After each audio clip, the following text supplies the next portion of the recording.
Hello, Professor. My name is Chitsuru. I'm a member of Team 2, and I'm making this presentation with Rabia. We'll be talking about the strategies for training and employment for the Willows Lake Métis Nation. Next slide. This is our agenda for this presentation. Next slide. So just a brief background. So the Métis community is deeply rooted in history and culture, which inspired the Willows Lake Métis Nation tourism approach. However, the Willows Métis Nation isn't just about tourism. They're about preserving history, culture, sustainability, and resilience. Next slide, please.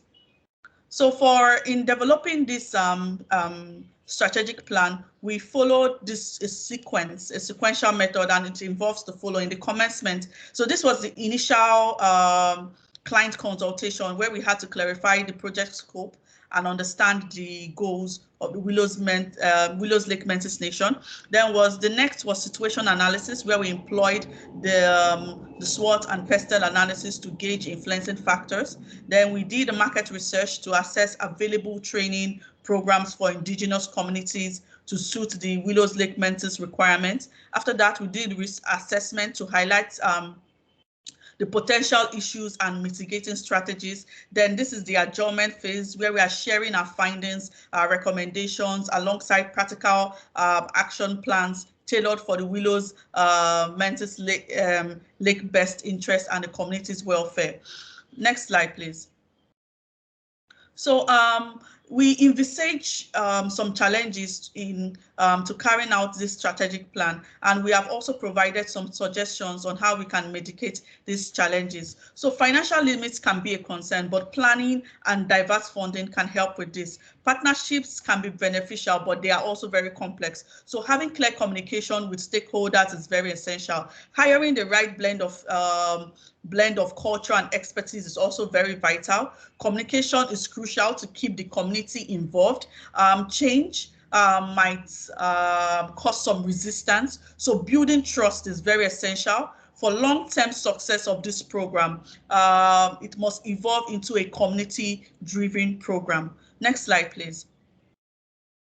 So in this slide, we have outlined the strategic plan to enhance and propel the community growth. The strategy will begin by identifying skill gaps and sequentially setting clear goals and objectives. A curriculum will be crafted with special emphasis on skill development and employee well-being. Then to enhance practical skills, there will be mentorship initiatives, opportunities for hands-on learning experience.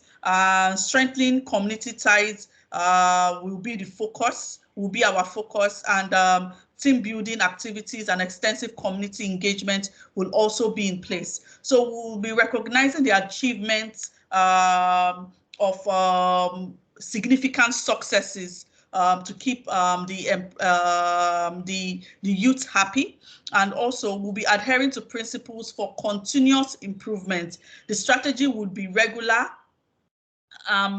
refined to ensure that it remains relevant and it continues to be effective. So collaboration across the Willows Lake Métis group will be very crucial for a cohesive approach. So the use of technology for data management and sharing will be integral for this plan, with a stringent data security plan set to be implemented to protect sensitive information. Now I will hand over to Rabia, which will handle the critical issues.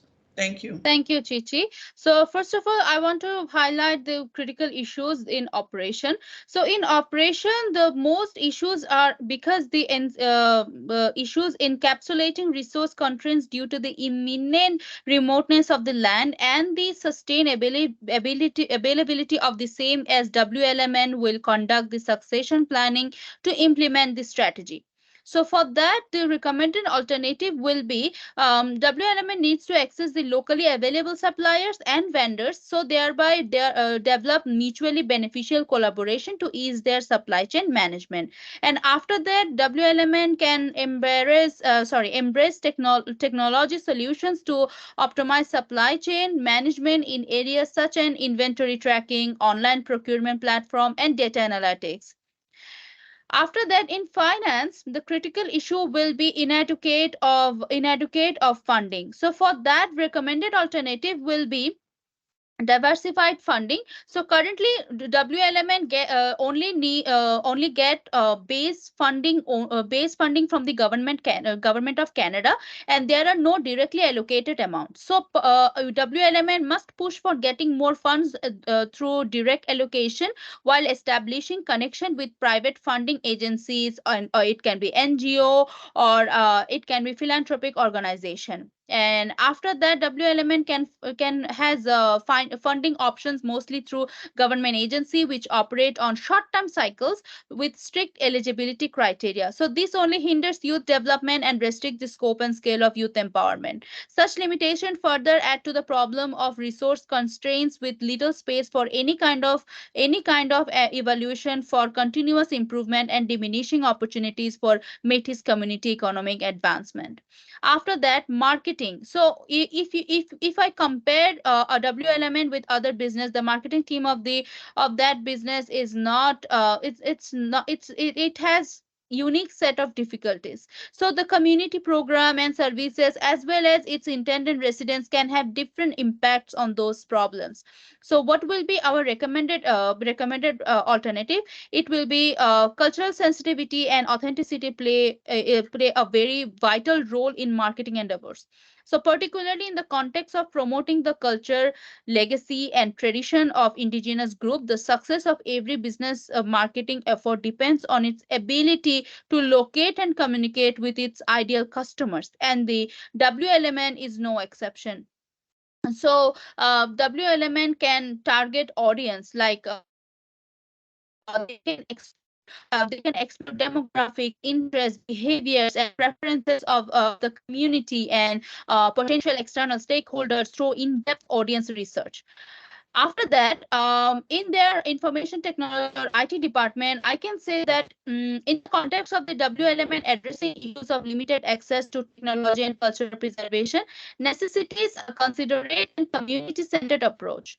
So what will be the recommended alternative? It will be community internet centers require careful planning, resource allocation, and community involvement to be successful. Before building the internet hub, WLMN company should survey the local WLMN community to learn more about what their needs are. So, and after that, creating a strategy for cultural technology initiatives in the WLMN or a similar community requires forethought, cooperation, and dedication to the preservation and celebration of cultural history through technological means. After that, in human resource, the critical issue, if I say that the WLMN and other indigenous communities like it may face a variety of pressing HR challenges, many of which are specific to their culture, history, and current circumstances. And for that, the first and foremost recommended alternative will be talent retention. The WLMN and its affiliated organization offer well-defined career trajectories and avenues for professional growth. So showcasing a strong dedication to fostering the progress and enhancement of individual within the community. And then they can design tailored training programs and cater to the unique requirements of the objective of the WLMN. Right now, this is the project timeline or the Gantt chart of our action plan. So the Métis Nation needs a well thought out plan to empower and develop its young people into the future leaders. So on first month, we will focus only on program kickoff and planning. For that, we will establish a steering committee, and then we will do all the assessment that is needed by the community, and we will also define the program objectives. On second month, we will be focusing on program design and funding. For that, we will structure a program and develop a budget for it, and we will also look for investors. And on month 3, we will focus on staffing and resource acquisition. So on month 3, we will hire staff, and we will also try to resource acquisition. On month 4, we will focus on program promotion and outreach marketing strategy, and for that we will build a marketing strategy, and we will also focus on community engagement. On month 5th, program launch and participant recruitment. So for that we will host an event, and we will also look forward with the participant recruitment. And on last month, on our month 6, we will focus on program commencement and initial activities. For that we will select participant, and then there will be an orientation and training program, and then we will also host program activities, and then it will be obviously on ongoing monitoring and evaluation. And right now, if I talk about the limitations, I have talked about most of the limitation, but yes, time constraint, and then inadequate funding and resource inavailability, and the sensitiveness about that culture, data privacy and compliance, and program adoption. These are the main limitation of this project. And so based on that, our next steps will be, first of all, we will take only baby steps. So for that, we will focus only on short term goals, and after that we will plan for it, set realistic goals, and then we will try to enhance our community engagement, and then we will focus on our long term planning, and from that we are hoping for continuous improvement. In conclusion, I can say that our 6-month action plan to implement this strategy, it can emphasize community involvement, promotion, and continual review to ensure program successes. So these methods, we are hoping that it will boost youth development and community sustainability. That's all from us. Thank you so much for listening to us, and these are the references that we have used. Thank you so much, Professor. Let me stop the recording now. Wait a moment. Let me stop the recording first.